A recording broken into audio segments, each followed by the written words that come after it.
want the world on a platter and the sun at my feet. Baby, go match my Bugatti. Get that bag if you know what I mean. Sold out shows, crowds that scream. 900 that come out. C'est un gros programme qui vous attend dans ce best-of du plus. Vous le partagez sur les réseaux, télégrenoble.net. Ce soir, Asdin Miaoui et Hugo Guillon, le champion d'MMA, vous donnent rendez-vous au summum. Vous allez voir, ça va castagner sévère. Et bien, on aura certainement bien besoin d'un bon médecin après tout ça, mais trouver un médecin traitant à Grenoble, c'est la croix et la bannière. Heureusement, Jérémy Renard va peut-être nous aider. Il cherche à créer un centre de santé qui emploie des médecins retraités. Je vais te mettre des paillettes dans ta vie, Marie. Plein de paillettes, comme dirait l'autre, avec Élodie et Ségolène. Élodie est au fourneau, Ségolène est sur les planches. Dîner spectacle ce soir du côté de Vif et en plateau avec les tenues, s'il vous plaît. Avec les tenues, avec les plumes, ce sera du rouge et ce sera du rouge aussi avec Éric Maréchal, un chercheur grenoblois qui travaille sur cette petite algue qui rend la neige rouge à certains moments de l'année. Il a même présenté une expo au muséum. Bon, et puis on terminera avec, vous les connaissez, je vous les représente pas, les mêmes grenoblois. Carton plein sur les réseaux, des dizaines de milliers d'abonnés. Les mêmes, Marie, t'as suivi le cours de même alors? Je sais ce que c'est. Voilà, association d'une image et d'une petite légende rigolote. C'est ça, le même. Il cartonne dans les internets et le tome 2 donc, du petit Narvalo est sorti. Il nous le présente sur le plateau du Plus. On y va? On y va, c'est parti. Allez, tranquillement, best of du Plus. C'est quoi le MMA? C'est zéro tracas, Zéro blabla, tracas, c'est ça. c'est plutôt zéro blabla, non? C'est zéro blabla et beaucoup de tracas surtout. C'est quoi le MMA? Donc, le MMA, c'est un sport, c'est un mélange de sport de combat aujourd'hui qui est devenu une discipline à part entière. Donc, avant, c'était la boxe anglaise, une discipline contre une autre. C'était pour mettre en avant, par exemple, le karaté ou le judo. Et puis aujourd'hui, c'est devenu une discipline à part entière. Il faut maîtriser plusieurs phases de combat debout, contrôle cage, la mise au sol, le striking. Donc il y a plusieurs phases. Striking, c'est les frappes en fait. D'accord. Striking, ça peut s'exprimer au debout comme au sol. Donc, il y a quelques années, on parlait d'ultimate, c'est la même chose? Ultimate Fighting, ouais. C'est exactement ça. C'est l'ultime combat qui est devenu aujourd'hui l'UFC. Ultime parce qu'on ne pourra pas faire plus violent la matière? Pour l'instant, oui. Ou plus complet. Il y a plus violent, c'est le Vale-Tudo, on peut mettre des coups de tête et tout ça, donc des coups de pied au sol, mais il y a quand même des règles, il y a une fédération, il y a des règles. Aujourd'hui, c'est vachement réglementé et on peut pratiquer le MMA en France légalement aujourd'hui, alors qu'avant, c'était interdit avant. Donc, les premières fois où vous veniez nous voir, c'était un petit peu il n'y avait pas de fédération en tout cas. La première fois, on développait, on est le premier, je suis le premier à développer le MMA sur Grenoble. Donc du coup, c'est vrai que c'était pas légalisé à l'époque. Et puis en 2020, ça a été légalisé. Et puis derrière, on est rentré dans une réglementation où il faut respecter les règles, il faut respecter aussi tout ce que nous impose la fédération. Et c'est bien mieux. Oui, j'imagine que c'est mieux pour vous. C'est beaucoup mieux. C'est beaucoup mieux pour vous, j'imagine, tout de même, non? Bien sûr, parce qu'on peut entraîner aujourd'hui, on peut aussi développer notre discipline, qui est une discipline avec beaucoup de respect et beaucoup de valeur, justement. Aujourd'hui, on compte plus de 800 personnes dans notre club, en majorité des jeunes. Donc c'est pas mal. Je disais, le summum pour le prochain événement, ça met un peu met un peu la pression quand même, c'est mythique comme ça. Les précédentes éditions avaient lieu à Pôle Sud. À Pôle Sud, à la patinoire Pôle Sud. Malheureusement, on n'a pas pu continuer sur la 3e édition qui devait se dérouler au mois de juin. Mais le summum nous a ouvert les portes et puis on s'est engagé. Et puis là, donc ça veut dire qu'il y aura d'autres éditions, ça y est, on peut déjà le dire, il y aura d'autres rendez-vous. Bien sûr, il y a d'autres dates qui sont prévues pour l'année 2026. Donc en espérant que ça va prendre et qu'on va nous suivre correctement. Alors, les 2 premières éditions ont été de véritables succès. Cette 3e édition, elle est plus ambitieuse, elle est différente? Exactement. Alors, cette 3e édition, déjà, la fight card, c'est une fight card 100% grenobloise, parce qu'on a Hugo Guillon qui a choisi de participer à Kingdom Fighting à Grenoble, chez lui. On a aussi Mais ça veut dire que c'est une compétition qui va compter au plan national? National et international. Donc on a nos C'est pas simplement Grenoblois. une démonstration comme ça, c'est une compétition. C'est Pas que des sur du combats. gala, on Ouais. rentre quand même C'est dans, pas dans un combat. cycle de compétition. Voilà, c'est un événement où des athlètes de haut niveau vont s'affronter entre eux. Donc les athlètes grenoblois contre les athlètes étrangers. Donc on a cette Grenoble année contre des le reste du Polonais, monde. des Canadiens, des Anglais. Donc la surprise, ça sera, elle arrive bientôt sur l'annonce de la Fight Card. Les athlètes grenoblois, c'est-à-dire que Les combien athlètes. vous êtes combien? Vous êtes 100 à faire du MMA à alors, Grenoble? Vous êtes combien? aujourd'hui, la team Miaoui présente 6 voire 8 athlètes. Donc voilà, avant, on n'avait pas de fighter pro, donc de combattants professionnels. Aujourd'hui, on a Hugo qui est à Grenoble, on a Antero dos Santos, et puis on a tous ceux qui arrivent, des amateurs qui vont passer peut-être professionnels cette année, Morgane, Et Mathis. quand on peut présenter 6 ou 8 athlètes, c'est-à-dire qu'on a combien de licenciés à Grenoble? À Grenoble, on a beaucoup de licenciés. Donc il faut compter plus de 800 personnes dans le club. Wow. Donc il y a plus de la moitié qui sont Ça veut dire licenciés. que potentiellement, il peut y avoir bagarre dans les rues de Grenoble avec 800, Non. 800, Ah non, il y a des- licenciés de il y a des- MMA. il y a des règles. C'est vrai que Ça me fait flipper quand même, c'est tout ça. beaucoup. Mais alors, on développe le loisir, Ouais. le haut niveau, et aussi tout ce qui est éducation. Donc on développe tout ce qui est Regardez ce garçon qui est à côté de nous, Hugo, la force tranquille, calme, en détente, zen. Quand il est dans une cage, c'est comme ça qu'on ne dit cage, pas le ring, c'est mais ça. dans la cage, regardez à quoi ça ressemble. Image impressionnante lors de l'ARES. C'est quoi l'ARES? Et là, vous affrontiez qui? Parce que là, j'ai vu sur les réseaux sociaux, ça s'est affolé, chaos incroyable. Voilà, alors l'ARES, c'est l'organisation française qui a le plus d'ampleur, si on veut, à l'heure actuelle. D'accord.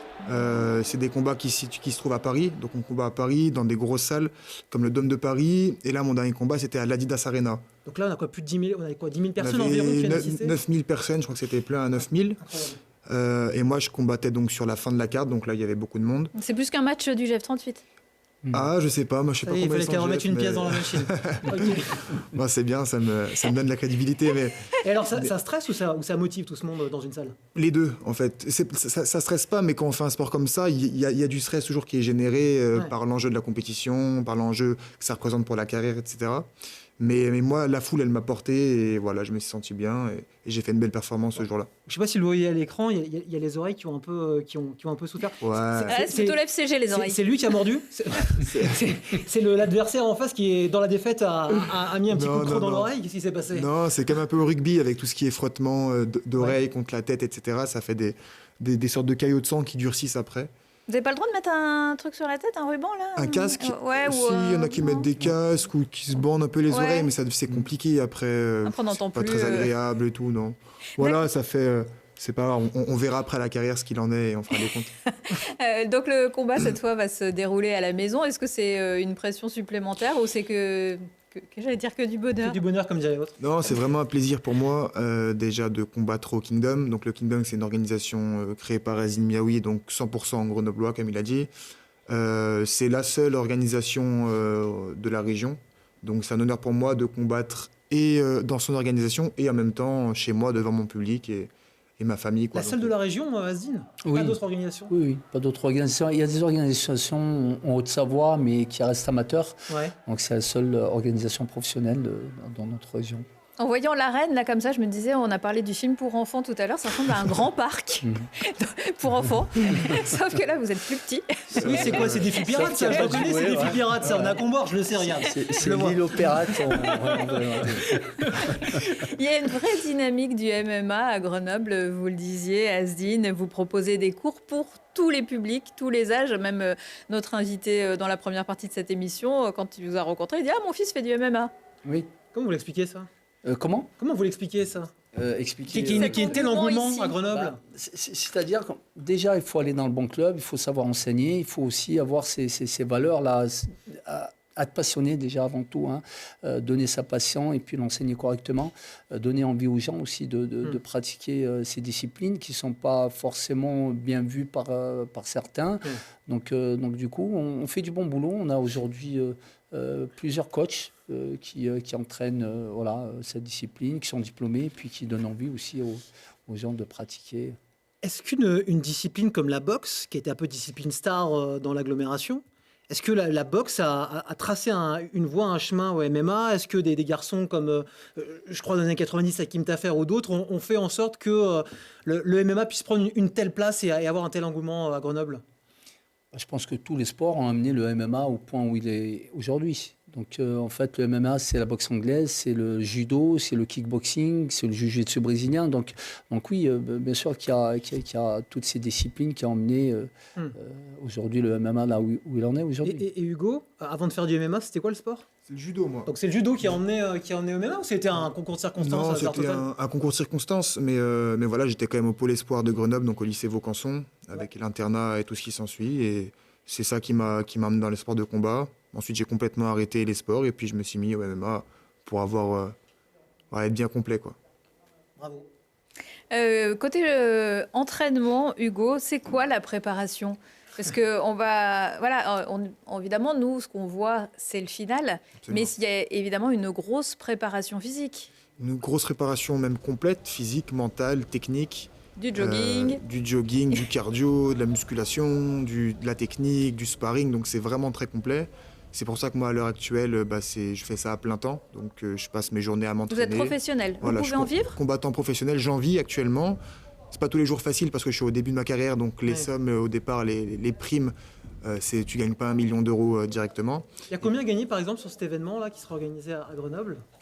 Ça, c'est C'est secret, on ne parle pas d'argent, d'accord, très bien.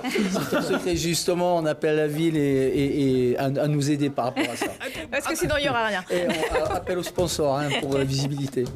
Et qu'est-ce qu'on fait alors l'alimentation aussi, parce qu'alors en ce moment c'est la grosse mode du protéiné. On voit des Ouais, ça rayons marche, ça, entiers dans les supermarchés de protéines. Vous, ça vous aide ou Ça marche pas la poudre, forcément tout ça là? Ou alors Oui, c'est les une protéines. alimentation plus traditionnelle? Non, c'est du complément. De la protéine, il en faut. Le corps humain, il est composé en grande partie de protéines, donc il faut en consommer, surtout quand on veut créer du muscle ou du moins stabiliser une masse musculaire. Écoute bien Marie, toi qui as besoin de développer. ouais, bien sûr. Non, mais donc c'est important. Et la poudre protéine, c'est tout simplement la même protéine qu'on retrouve dans du poulet, dans des œufs. Ouais. Donc c'est aussi plus pratique. Faut pas consommer que de la poudre de protéines, mais en complément, c'est très bien. Bon, on pouvait pas parler... Le marketing aussi peut-être derrière. Ouais, ça dépend. Peut-être un petit peu, mais bon, ça fait partie du jeu aussi. Voilà. On pouvait pas parler MMA ce soir sans aborder les notions de danger. On s'est un petit peu renseigné sur le sujet. Alors, d'après plusieurs études qui ont du mal à corréler, il y aurait eu jusqu'à 20 décès recensés à travers le monde dans des combats de MMA. Et en France, on en est où? En France, on en est où Il y a des On est sur une discipline très encadrée pour le coup. En France, c'est quand même, ça reste très très encadré. Et s'il y a eu des morts, je pense que ça doit être hors combat, Ouais. parce que avant, bien sûr qu'il y avait du dopage, il y avait pas mal de. C'était pas réglementé, donc on pratiquait un peu n'importe comment. Aujourd'hui, il y a quand même un contrôle antidopage, il y a quand même, c'est vachement suivi et c'est encadré. Parce que... Et puis de toute façon, il y a des sports de contact. On parlait du rugby où il y a aussi bien sûr, voilà, bien sûr, bien il y sûr. a- ouais. Il y a beaucoup plus Ouais. de morts en football américain ou en boxe anglaise qu'en MMA, par exemple. Alors, ce qu'il faut savoir, c'est qu'il y a plus de blessés au foot qu'au MMA. Hein. Ouais. Donc, Et Ouais, il y en a qui simulent un peu. il y a des pays où on se sent, des pays avec des fédérations, où on se sent peut-être un peu plus en danger quand on rentre dans la cage. Il y a des endroits dans le monde où vraiment le MMA atteint un niveau peut-être de dangerosité pas On fait acceptable. moins attention aux règles. Ou non Maintenant que vous êtes dans un circuit professionnel en France, vous avez un recul sur la situation? Comme je le dis, je répète, le MMA, ça reste quand même. Il y a une fédération, c'est très très suivi. Il n'y a pas de MMA dangereux aujourd'hui. Il y a un MMA structuré. Alors s'il y a du MMA dangereux, c'est hors règle et c'est sûrement pas en France ou dans un autre pays réglementé où c'est dangereux. Donc. On a vu ces derniers temps des champions de MMA aux côtés de personnalités politiques, d'hommes d'État assez controversés, Donald Trump ou le roi du Maroc. Vous en pensez quoi? Vous avez quel regard là-dessus? C'est très bien, c'est très bien. Ça veut dire qu'aujourd'hui, on porte un regard qui est complètement différent des sports de combat. Et c'est important que les hommes politiques puissent s'intéresser à nos sports parce que c'est des sports qui demandent énormément d'efforts, énormément d'investissements et tout ça. Et comme il vous l'a dit Hugo, c'est des entraînements tous les jours, c'est 2 entraînements par jour, et en espérant réussir ou intégrer une organisation pour pouvoir gagner sa vie et mettre sa famille à l'abri. Donc aujourd'hui, le fighter MMA, c'est quelqu'un qui s'investit pleinement. Donc il laisse sa vie de côté, sa vie de famille, et puis s'investit uniquement pour sa propre réussite. Donc aujourd'hui, voir des personnes politiques, c'est très très bien. Aujourd'hui, il faut que ça arrive à Grenoble et que les personnes politiques à Grenoble s'intéressent un peu plus. Les politiques grenoblois s'intéressent au sujet MMA? La ville de Grenoble nous a ouvert les portes, mais par contre, il faudrait davantage que la métropole s'intéresse au MMA et ouvre. Dites-leur, ils sont là, regardez, juste en face de vous. Les portes, la métropole puisse ouvrir les portes et sache ce qu'elle veut comme avenir pour les jeunes. Donc, parce que le MMA, c'est un bon tremplin pour guider les jeunes. Ça permet de canaliser certains jeunes? Ça canalise beaucoup de jeunes. Donc, comme vous en rattrapez un peu au passage comme ça, des jeunes un peu turbulents pour lesquels le sport et en l'occurrence le MMA fait bien sûr, on travaille avec énormément de centres d'éducation et ça canalise énormément de jeunes. Parce que c'est un tremplin. Donc nous, notre vrai travail en journée, c'est la réinsertion des jeunes et tout ce qui est éducatif. Donc voilà, c'est quelque chose qui est bonne pour les jeunes. Donc bon, voilà. Eh bien écoutez, l'événement aura lieu le 15 novembre. Le 15 novembre, alors venez nombreux soutenir Hugo, Antero, Mathis et puis plein d'autres Grenoblois, parce que ce qu'il faut savoir, c'est que le MMA, ça devient un sport international, c'est un sport international, mais il y a une équipe grenobloise qu'il faut venir supporter le 15 novembre à partir de 19h. Et voilà, et si je peux finir juste, venez me voir mettre un beau KO à la fin en main event, comme ça vous serez tous contents.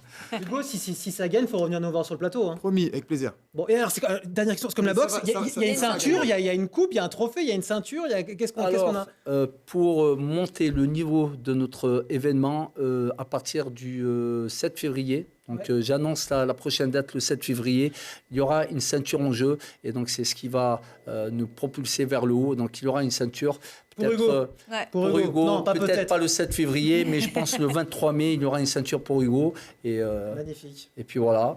Rendez-vous mi-novembre alors, Hugo. Voilà. Avec la victoire. Et je compte vous voir venir, je compte que vous veniez et me voir mettre un beau KO. Mais je serai comme ça, moi, derrière la cage. Je vais t'encourager à fond. Je serai là, ouais, Hugo! Vas-y, la bagarre! Comme projet de réhabiliter les anciens médecins pour nous soigner, c'est terrible. On en est là à Grenoble, on est obligé de passer par un tel processus. On est quand même dans l'une des 10 grandes villes de France et on a l'impression d'être dans un désert médical en plein milieu du plateau du Vercors. Voilà, pour le coup, on a beaucoup moins de médecins et c'est entre guillemets normal, mais là à Grenoble, on s'interroge. Qu'est-ce qui se passe? Grenoble et toutes les villes de France, en fait. Il n'y a pas de débat. Toutes les villes de France, aujourd'hui, ça devient compliqué de se soigner. On a ouvert 2 centres à Paris, déjà. Où qu'on soit, qu'en ville ou à la campagne, c'est difficile de se soigner. D'ailleurs, quand on parle de désert médical, il ne faut pas avoir forcément la petite ville en campagne. On peut raisonner en nombre de médecins par habitant. Et là, effectivement, toutes les villes de France, aujourd'hui, sont touchées par ce problème, par ce manque de médecins. Sachant qu'en plus, beaucoup de médecins vont partir à la retraite. Énormément de médecins vont partir à la retraite. Il y en a déjà eu beaucoup. Mais grosse vague de retraite ces 5 dernières années. 35% des médecins en France ont plus de 60 ans aujourd'hui. Donc les rangs vont grossir encore dans les prochaines années. On va avoir de plus en plus de médecins retraités. Et c'est un peu de ce constat-là qu'est partie l'idée de trouver une formule qui leur est adaptée pour qu'ils puissent continuer à exercer. Alors, vous avez déjà ouvert des centres à Paris. Vous souhaitez maintenant pouvoir le faire en province, notamment à Grenoble. Je crois que Strasbourg est également ciblé. Ce sont qui ces médecins retraités qui reviennent exercer ?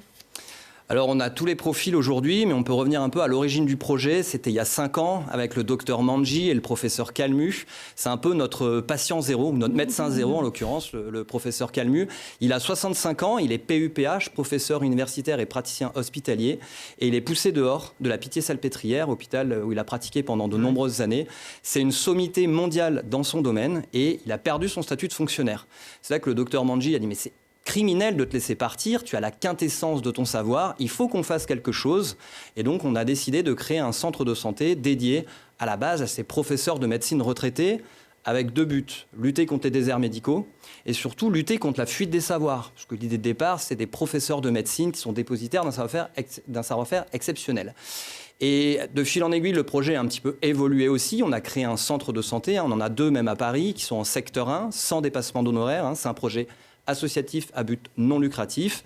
Et finalement, on a lancé un appel à tous les médecins de Paris. Aujourd'hui, on lance un appel à tous les médecins de Grenoble à venir rejoindre l'aventure, véhiculé par ces professeurs de médecine, qui est notre cible prioritaire au début. Mais on appelle tous les médecins aujourd'hui à nous rejoindre pour continuer à exercer. Alors évidemment, on n'est pas là en train de rouvrir le débat sur les retraites. On ne parle pas évidemment de salariés. Comment vous allez les recruter, ces médecins? Il y a des tests, vous leur faites... Comment ça se passe? Alors on les rencontre. Il est vrai aussi que quand on atteint un certain âge, on est peut-être un peu moins... on a peut-être un peu moins de réflexes. Alors, on les rencontre tous. On ne peut pas parler d'entretien, mais on les rencontre tous. On a quand même un collège de médecins qui est assez attentif à cela. Ça a pu arriver à Paris qu'on refuse des candidatures puisqu'on sentait que c'était pas adapté pour la personne de continuer. Donc là, on les a recrutés grâce au professeur Calmu, au docteur Manji. Tous les deux ont un très gros réseau de médecins. À l'époque, on avait sollicité 70-80 PUPH, professeurs de médecine, et 80% d'entre eux voulaient continuer. Ils se retrouvaient plus ou moins dans le même cas. Là, aujourd'hui, on a 50 médecins à Paris qui ont rejoint l'aventure, qui sont salariés du centre et qui travaillent. La moyenne d'âge? Moyenne d'âge, on a 70, 71 ans. Voilà. Mais on est jeune, à 70, 71 ans, et qu'à venir voir le centre, on voit que les médecins sont ravis de venir continuer à exercer. Et là, à Grenoble, on a le professeur Pelou, que j'ai rencontré en début d'année, qui est jeune retraité, là, depuis le mois de septembre, et qui apporte toute son énergie, justement, à recruter les médecins grenoblois. Et on va s'appuyer aussi sur nos médecins à Paris, parce qu'en général, ils se connaissent quand même d'une ville à l'autre. Ils le font par vocation, ces médecins, ou c'est juste le système qui les pousse à le faire? Il y a une espèce de conscience comme ça qui se réveille. C'est quoi la tendance? Avant tout, la vocation. C'est quand même des gens qui ont fait de longues études, qui ont fait un métier où l'essence même, c'est servir les gens, c'est aider les gens. Donc, ils le font par vocation. Et c'est vrai que le contexte actuel fait qu'ils ont tous envie de continuer à servir. Ceux qui nous rejoignent sont vraiment empreints de cette mission de service public, parce que c'est un peu ce qu'on fait finalement. Nous, on est une association complètement indépendante aujourd'hui, mais on s'affiche comme un complément de service public, puisqu'on offre des consultations en secteur 1 sans dépassement d'honoraires. Et comment c'est reçu justement par le... Vous êtes en complément donc effectivement d'une difficulté nationale. Comment c'est reçu par les autorités, votre association? Elle nous accueille à bras ouverts.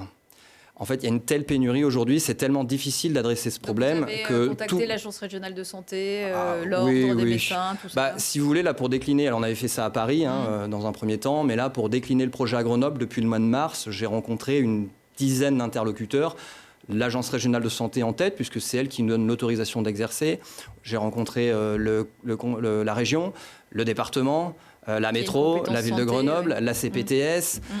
J'en oublie sûrement dans la liste, mais il faut vraiment articuler tout ce monde. Et c'est ça qui est assez magique avec ce projet, qui nous donne envie de continuer, c'est que tout le monde est assez fasciné par la démarche et trouve que nous encourage à continuer. Encore une fois, c'est assez incontestable. On adresse le désert médical, la santé, c'est le patrimoine le plus important qu'on a tous, c'est être en bonne santé, c'est ce qui nous importe le plus. Le reste, finalement, si on n'a pas ça, n'a vraiment que peu d'importance. Et on le fait en plus dans une association à but non lucratif. Donc quand on a dit tout ça, c'est vrai que c'est un projet qui est assez incontestable. Et du coup, les retours nous portent pour continuer à exercer. Mais c'est un peu dommage parce qu'on se dit que c'est l'État peut-être qui aurait dû faire ça. C'est ce qu'on entend souvent. Et oui, on peut imaginer que l'État aurait dû faire ça. Maintenant, il faut qu'il y ait des initiatives comme ça qui puissent apporter un complément. Après, on espère, justement, on travaille quand même avec les services de l'État. On a eu des échanges avec les équipes de notre ancien ministre de la Santé, Yannick Neuder, qui est d'ailleurs isérois, pour nous aider à monter ces structures. Donc, ils n'ont pas rien fait non plus. Il faut savoir qu'on a eu des subventions de la mairie de Paris, de la région Île-de-France, pour monter notre structure. J'espère qu'on aura aussi... des collectivités. Oui. Et donc la ville de Grenoble ? Là, pour l'instant, on est au début du projet. Vous avez déjà rencontré on a rencontré la ville de Grenoble et on espère avoir des financements des différents pouvoirs publics pour lancer l'initiative sur Grenoble. Parce que malgré tout, là, on cherche des locaux. C'est le plus difficile, finalement ? C'est trouver les locaux. Vous savez, des locaux vacants dans le centre-ville, on en a quand même quelques-uns. Non, on a déjà fait une dizaine de visites et il y a déjà 2 lieux qui sont pressentis. Donc Qui trouver se des locaux, c'est situeraient pas où le plus dur. On cherche à côté de la gare, en tout cas dans le centre de Grenoble, pour être accessible par tous les médecins. Il faut bien se rappeler qu'on s'appelle à des médecins retraités, on s'adresse à des médecins retraités. Leur principale activité, ça doit demeurer la retraite. Ils doivent venir chez nous sans contrainte. Donc il faut qu'on puisse cibler les médecins de Voiron ou de Bernin ou des Chirolles qui puissent venir chez nous. Et alors, on en parle de ces médecins, vous en espérez combien à Grenoble ?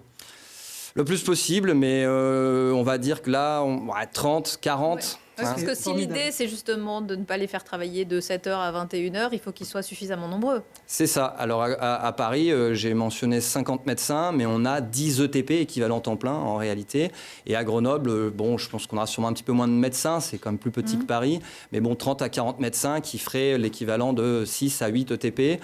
En médecine générale Voilà, ou toutes les autres spécialités. Les autres spécialités Il n'y a pas sont de également voilà. les bienvenues parce qu'on sait qu'il y a aussi de L'ophtalmo, nombreuses, tiens. voilà, les ophtalmos, les dermatos, les gynécos. L'idée, c'est de recruter tous les médecins qui veulent continuer à exercer et nous, on leur offre un cadre. Ils ont juste à venir chez nous, ils signent un contrat de travail et après, ils viennent exercer sans aucune contrainte parce que leur principale activité, ça doit demeurer la retraite. Mais ils sont rémunérés. Ils sont rémunérés, ils sont salariés de notre centre, effectivement, donc ils viennent pas faire ça gratuitement. On a mis en place toute la structure administrative aussi pour qu'ils n'aient rien à gérer. On s'occupe des agendas, de l'accueil des patients, de la télétransmission auprès de la CPAM, pour qu'ils n'aient finalement aucun contact d'argent. Ils ne viennent chez nous que pour soigner. Et vous aimeriez aussi accueillir des internes, être centre de formation pour avoir un peu des jeunes au milieu des vieux. C'est l'idée de départ du projet, parce qu'il y avait deux missions principales, c'est lutter contre le désert médical et également lutter contre la fuite des savoirs. Donc en fait, on est une structure associative et on veut proposer différentes expériences aux médecins parce que certains n'ont plus envie de faire de consultation. Donc c'est le point d'entrée, la consultation. Pourquoi ? Pourquoi il ne veut plus faire de consultation ? Parce que certains ont des spécialités, surtout quand on a des professeurs de médecine, certains n'ont pas forcément vocation à accueillir des patients ou ont moins envie de le faire parce que peut-être aussi il y a la notion de capacité qu'on évoquait au début et préfèrent ne pas avoir des patients. Pour autant, sur des projets de formation, de prévention, de recherche, d'innovation, ils peuvent être totalement pertinents. C'est pour ça qu'on va essayer de faire des actions de formation effectivement auprès du grand public, auprès des médecins. On va accueillir des internes à Paris, être ce terrain de stage et on va aussi essayer de créer des liens avec les startups. On l'a dit plus tôt dans l'émission, justement, Grenoble est en passe de devenir une des capitales de l'innovation. Moi, je suis du monde de la start-up et on veut essayer de créer des passerelles avec notre matière grise de professeurs de médecine, avec les start-up de la medtech et Grenoble est une place idéale pour cela. Jérémy Renard, vous êtes avec nous ce soir, vous représentez le SMOV. L'idée, si vous nous rejoignez, c'est de mettre à disposition de la population des médecins retraités qui ont encore l'énergie et la volonté de servir la population. C'est pas un peu une rustine, le SMOV ? Ou alors vous pensez que ça va vraiment avoir un vrai modèle sur l'ensemble du territoire ? Je ne pense pas que ce soit une rustine. Aujourd'hui, il y a 105 000 médecins retraités. Demain, il y en aura 130 000. Et en fait, le SMOV, j'ai envie de le présenter comme un concept aujourd'hui qui peut se dupliquer dans n'importe quelle ville de France. Preuve en est, 2 centres à Paris, 1 à Grenoble. On peut imaginer ça dans toutes les villes de France. Et en fait, le concept, c'est de proposer une structure adaptée pour les médecins retraités. Et si on considère demain nos 130 000 médecins retraités, aujourd'hui, il n'y en a que 10% qui retravaillent. Et si collectivement, on se fixe un objectif, mais aussi là, c'est là que l'État devrait intervenir, d'avoir 30 à 40% des médecins retraités qui retravaillent, on peut atteindre 15% environ des consultations globales sur le territoire français. Donc c'est plus qu'une rustine, surtout dans le contexte actuel. Alors un seul SMOV, ça peut paraître comme une rustine. Mais si on arrive à en faire des dizaines, voire des centaines, et après ils prendront bien le nom qu'ils veulent, ça devient une vraie alternative. Vous avez le savoir-faire, vous savez connecter les gens, vous savez organiser, vous avez la logistique. Il faut maintenant que les autorités vous accompagnent, passent la seconde. C'est une bonne transition. On a justement fait une pétition sur le site de l'Assemblée nationale. N'hésitez pas à aller la signer. L'idée étant de créer le volontariat du médecin retraité sur le VIE, le modèle du volontariat international en entreprise, qui permet à des entreprises françaises de se développer à l'export. Là, l'idée, c'est d'avoir une agence nationale qui encadrerait les contrats de nos médecins et, si possible, avec quelques exonérations de charges. Parce que nous, on est centre de santé secteur 1 à but non lucratif. Nos médecins sont salariés et on a 43% de charges sociales. Et si on veut que le secteur 1, c'est-à-dire la médecine sans dépassement d'honoraires, ait un avenir en France, il faut à tout prix que les médecins qui sont salariés de cette structure puissent bénéficier d'allègements de charges. Exactement. Bienvenue sur le plateau du Plus, je le disais. Double casquette pour Élodie. Élodie qui a une petite boutique ambulante, petite restauration, cuisine ambulante le matin, c'est ça? Alors, je vais un petit peu te contredire, Yann. Je n'ai pas la double casquette. Les paillettes, c'est vraiment pour ce soir. Pour justement troquer la toque, puisque donc moi, j'ai un food truck.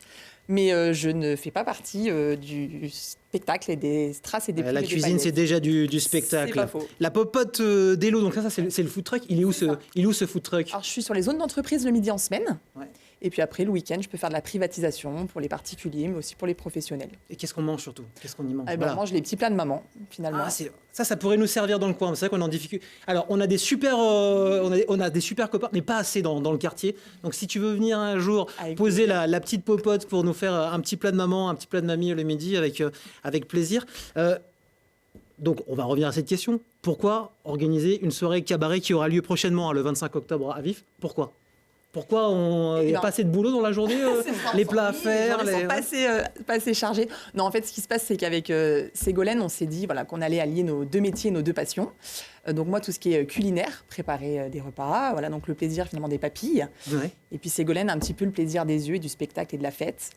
Et on est un petit peu en déficit de dîner-spectacle dans la région. Donc on s'est dit, tiens, on va organiser une soirée fédératrice où tout le monde va pouvoir se retrouver, prendre du plaisir, passer une bonne soirée, oublier un petit peu le quotidien et les tracas qui vont avec, s'amuser. Et donc voilà, on vous invite à tous venir faire la fête avec nous le 25. Alors, le 25 octobre à Vif, on va voyager grâce à C'est vous. ça.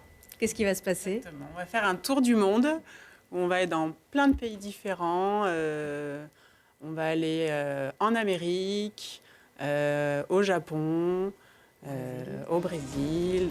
Comment vous avez composé ce spectacle? Sur cette idée de voyage, justement, ça lance des tableaux qui sont... Ouais, je voulais garder variés. le folklore de plein de pays et du coup d'enchaîner un petit peu tout ça pour voyager, voir plein de choses différentes avec toujours des costumes très colorés, des musiques un peu traditionnelles qui changent de ce qu'on a l'habitude de voir dans les Alors, cabarets. ce qu'on voit là en ce moment à l'écran, ça c'est une des prestations de votre compagnie, parce que Hello est en cuisine avec la popote, et vous avez une compagnie qui s'appelle Belladone, c'est bien ça? Belladone Musical, oui. Bon, et c'est une vraie compagnie de pros. Exactement.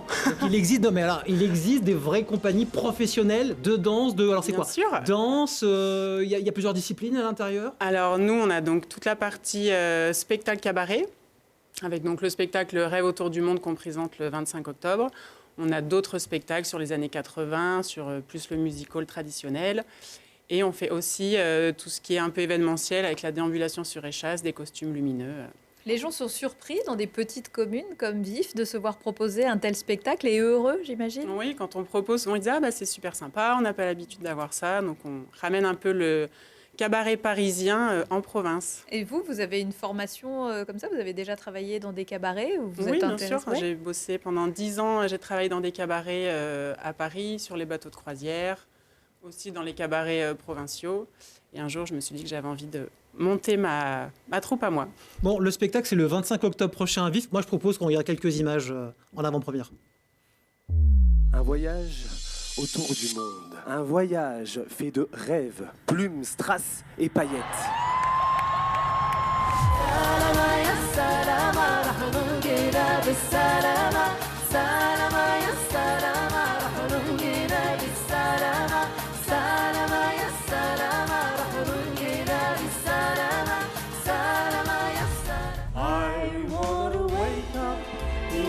City that never sleeps to find a peak of the hill, top of the heap.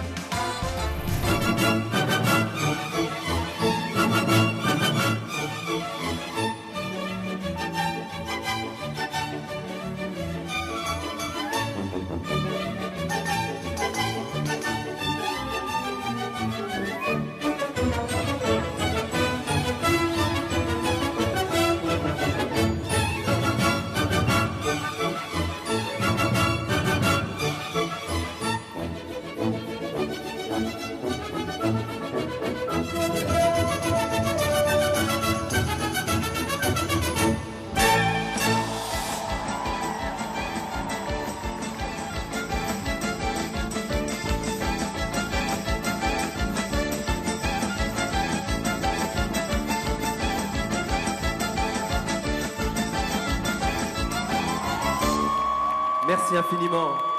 Merci beaucoup. Bien.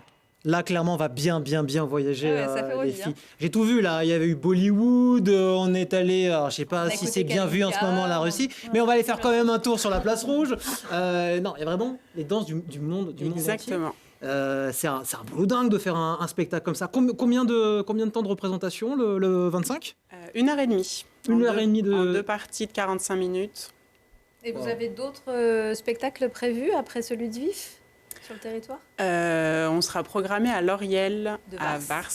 Vars, le 25 octobre 2026. Ah, déjà, prenez vos places.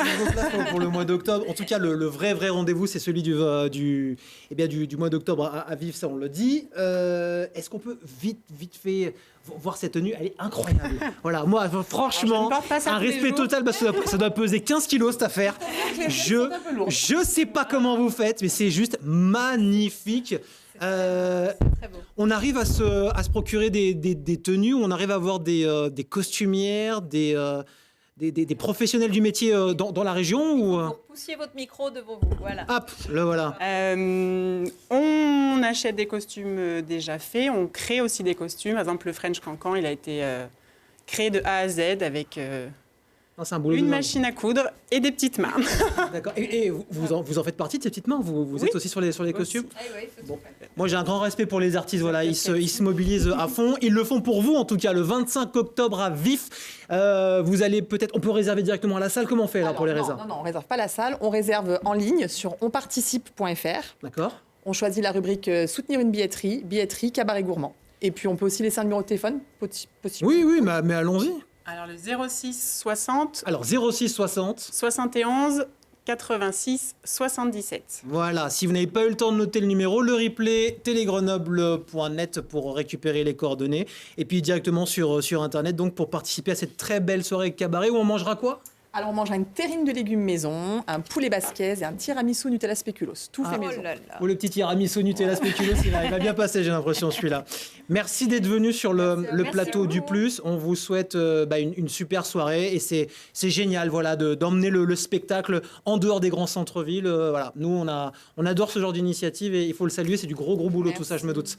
Un petit Merci. Vous revenez quand vous voulez pour la prochaine fois. démo. Non, mais on prend un cours. La prochaine fois, on prend un cours avec vous. Allez, Bien Ouais. sûr. on va Avec se plaisir. cuisine, hein, par contre. Voilà, on mettra Elodie à droite avec les fourneaux, et puis de l'autre côté, puis nous, Ségolène, on dansera avec on dansera avec Ségolène. Ségolène. Voilà, ça va être magnifique. Tu vas voir, on va se casser un truc, ça va être incroyable. Jusqu'à récemment, on avait peu de connaissances sur cette neige. On pensait, voilà, la neige, c'est finalement, ça peut être fait par un canon à neige, on fait du ski dessus. Et la belle affaire, c'est de la neige, ça va disparaître avec le réchauffement global dans plein d'endroits. On ne s'était pas vraiment penché sur le monde vivant qui s'y trouvait comme on l'a pu le faire sur les océans. Parce que pour faire ça, il faut une université avec des chercheurs qui ne soient pas loin du phénomène en question. Or, la neige, ça fond. Donc c'est un milieu qui tombe, qui fait un manteau neigeux, c'est éphémère. Et donc il faut des gens qui soient à proximité. On a la chance, à Grenoble, d'être à côté des montagnes et d'avoir tous ces chercheurs pour le faire. Job de rêve pour vous, en fait, faites des allers-retours toute la saison d'hiver dans les stations, c'est ça? Voilà, donc Clairement, c'est ça. Vous avez le forfait à l'année, vous allez faire un tour à la montagne, pop, je prends un petit peu des flocons verts, rouges, et puis je mène une étude, et c'est super pour les plus jeunes qui nous regardent aujourd'hui. Ah ça oui, fait plaisir, je question. pense que voilà, la recherche, c'est un magnifique métier. C'est un métier qui a ses difficultés aujourd'hui. Comme tous les métiers, c'est dur. Voilà, mais on a la chance immense, au nom de toute l'humanité, d'aller chercher à comprendre des choses nouvelles comme ça. Bon, et puis surtout nous faire accepter cette neige rouge qui n'a pas forcément bonne presse. Ça peut être on le disait tout à l'heure, on a la neige qui pourrait avoir un aspect un peu sale lié aux tempêtes du désert. C'est l'idée de changer un peu la perception. Ça, c'est presque un combat personnel. C'est de refaire la paix avec la nature. Dès qu'on a eu inventé l'eau de Javel et qu'on a lavé, on a enlevé tout ce qui était microbien pour des raisons sanitaires. Ouais. Mais dès que des microbes, des expressions du vivant comme ça se mettent à occuper un endroit, dès qu'un trottoir devient un peu vert, dès que la neige devient un peu rouge. On veut cligner tout de suite, il faut que tout soit nickel, propre, comme dans notre imaginaire collectif. Voilà, on veut que la neige, ça soit pur. Blanc immaculé, voilà. pur. Et d'ailleurs, on appelle souvent les choses qui sont dans la neige des impuretés. Donc même le vocabulaire, il porte un peu ce regard, alors qu'on est en train de regarder une merveilleuse expression du vivant, une matrice de vie qui se développe devant nous. À tel point, là c'était un petit off que je vais vous partager sur le plateau, à tel point que ces imperfections rouges ont permis à certains illuminés de créer une passerelle, un lien avec une terre qui serait plate, voire creuse. Il faut que vous expliquiez, que vous partagiez cette anecdote en plateau. Elle est dingue. On en a parlé en antenne, il faut en parler. Donc ça, c'est quelque chose qui n'est pas dans l'exposition. L'exposition nous mène véritablement sur ce que l'on appelle les réalités scientifiques, les vérités scientifiques. Là, c'est un ouvrage qui a été écrit au début du XXe siècle, qui s'appelle Le fantôme des pôles, enfin en américain, qui a été écrit par un auteur qui n'existe pas. Il n'y a pas de date de naissance, il n'y a pas de date de mort pour cet auteur. Déjà, donc c'est un conte anonyme. D'accord. Ce livre, il a été diffusé, il a été financé par un businessman américain qui possédait une chaîne de drugstore, donc voilà, comme des personnages célèbres d'aujourd'hui, voilà, comme Elon Musk, ou voilà, des gens qui financent et qui véhiculent des théories conspirationnistes. Et dans ce livre, il est écrit, parce que non seulement on voit ces neiges rouges au sommet des montagnes, mais on les voit aussi en zone arctique et en zone antarctique. Les côtes du Groenland sont toutes rouges. D'accord. Et ils se sont inspirés d'une des premières descriptions du XVIIIe siècle dans les Alpes, qui disait, est-ce que ces algues, ces choses qu'on voit dans la neige, est-ce que ce serait du pollen? Donc ils se sont inspirés de cette interrogation scientifique, et les scientifiques sont toujours des personnes prudentes, mais voilà, avancent par petits pas, voire par grands pas. Donc ils ont pris ça, ils ont dit, ah, c'est du pollen. D'où vient le pollen au pôle Nord? Il n'y a pas de plante. Eh bien, c'est la démonstration que la Terre est creuse. Alors, ce qui n'arrange pas les platistes pour le coup. Ça n'arrange pas les platistes, tout à fait. Et donc ce livre montre une Terre creuse et les malheureuses algues des neiges, qui pourraient être un sujet assez innocent. Voilà, aujourd'hui, on sait que tout sujet peut générer des vérités alternatives, des contre-discours. Eh bien, c'était déjà le cas au début du XXe siècle, avec les mêmes ficelles qu'aujourd'hui, sans réseaux sociaux, sans Internet, mais avec des livres publiés, voilà, des choses qui inondaient la littérature de choses fausses. Tous les matins, des blagues dans les internets. Là, un livre, à nouveau, Le Petit Narvalo, le numéro 2, on aura l'occasion d'en parler. Ça y est, il est sorti ? Il est sorti, il est disponible. Eh bien, restez avec nous. Restez avec nous, on vous donnera les meilleures adresses grenobloises ce soir, Marie. Absolument. Et pour ceux qui ne connaissent pas encore votre page Facebook, elle est suivie par près de 40 000 personnes. On va voir tout de suite à quoi ça ressemble. Mais c'est quoi un mème ? Bah c'est ça. Quand tu proposes à tes potes non grenoblois d'aller au musée, mais que tu ne précises pas que c'est celui de Voiron. C'est vrai. Mais ça vient d'où ? Même alors, ce nom vient d'où ? En fait, à la base, un mème, c'est un terme qui vient d'Internet. Donc ça désigne vulgairement une image et un texte qu'on met ensemble pour donner un ressort comique la majorité du temps, mais ça peut être aussi militant, triste, nostalgique, enfin, ça peut prendre différentes formes, la majorité du temps humoristique. Mais c'est quoi la différence avec un GIF ? Parce qu'on a l'impression que c'est un GIF, c'est un vieux format d'Internet, et puis c'était quelque chose d'un petit peu, c'était juste une image animée un petit peu, et le même, on rajoute vraiment du texte par-dessus, et là, avec les nouvelles tendances des réseaux sociaux, on a tendance à faire plus des Reels, comme on vient de le voir. Donc c'est des vidéos sur lesquelles on rajoute du texte, ça donne encore un autre contexte. Elle vient d'où cette idée de page ? Au début, il n'était pas 40 000 à vous suivre ? Non, alors au début, il n'était pas 40 000. Nous, on avait un autre compte Instagram qui s'appelait Même Décentralisé. Donc c'était la même chose, le même concept, mais à l'échelle de la France entière. Ouais. Voilà, donc ça parlait un petit peu de ruralité, des petites habitudes de la France et des clichés. Ouais. Et on s'est dit, on va faire la même chose sur Grenoble, puisqu'on est originaire de Grenoble. Pourquoi ? Parce qu'on est clicheton et qu'on est ruraux, c'est ça ? C'est pour ça, c'était non, plus simple. pas du tout. Non, ça, c'était Même Décentralisé. Et on s'est dit, on va transposer la même chose, puisque Même Décentralisé, à l'époque, il y avait, je crois, 650 000 abonnés à l'échelle de la France. Et on s'est dit, on va faire la même chose à l'échelle de Grenoble. Et on va parler encore plus de ce qu'on connaît, qui est notre ville de cœur. Donc 40 000 et allez vous abonner ce soir. Et en ce moment, on a l'embarras du choix pour faire des vannes sur la politique locale ou internationale ou nationale. Enfin, on a le choix. Non, mais c'est local, là, pour le coup, Est-ce que vous faites de la politique? Alors, on peut utiliser des images politiques, ça c'est sûr, notamment les visages qui sont très souvent repris, ou alors quand il y a une scène qui se passe un petit peu, un serrage de main, par exemple, je pense, entre Donald Trump et Emmanuel Macron, ça c'est des choses qu'on peut Ça, c'est un cadeau pour vous, vous dites, Exactement. voilà, on va en faire un même. Ça, c'est une image gratuite. Après, on parle souvent de politique. D'ailleurs, on parle souvent de politique, ça nous arrive. Et ça, c'est toujours un petit peu touchy dans les commentaires. Alors justement, vous dites c'est une image gratuite. Comment vous faites pour reprendre toutes ces images sur Internet?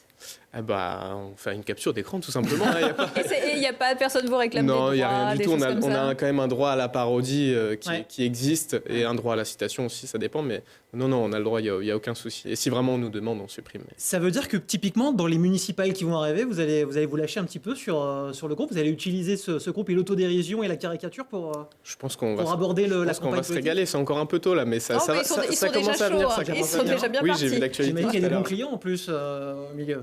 Ah de tout ça. Sans doute, oui. Mais ce qui est bien, c'est que ça fait interagir les gens au final, toujours.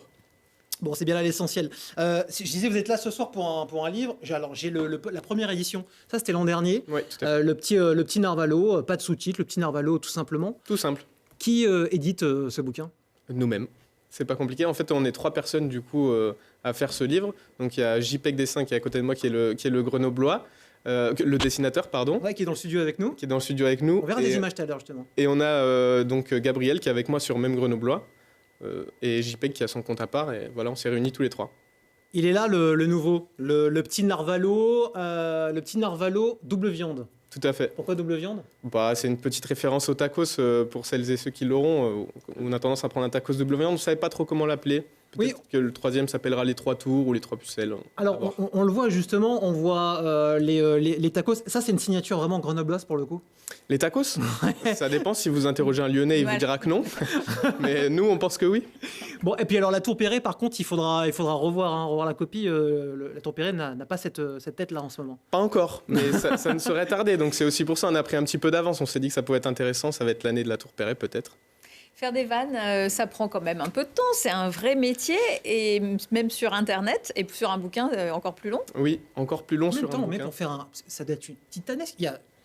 Attends, je regarde, il y a combien de pages là-dedans? 124. 124 pages. Fois 2, parce qu'il y a celui de l'année dernière. Combien aussi. cumulé, combien de semaines ou de mois peut-être de boulot? Très bonne question. J'en ai aucune idée parce qu'en fait, on fait d'année en année. On me dit 6 mois. On me dit 6 mois de l'année pour. C'est l'illustrateur qu'on a en face de nous qui nous dit bien 6 mois. C'est possible, ouais, bien 6 mois parce qu'en fait, on a chacun un petit peu notre part de travail et c'est vrai qu'on n'a jamais vraiment calculé combien de temps ça mettait chacun. Mais en tout cas, oui, pour le faire, 6 mois. Après, il y a la relecture, l'impression, la distribution et ça, c'est toute l'année pour le coup. Je suis en train de le feuilleter en même temps.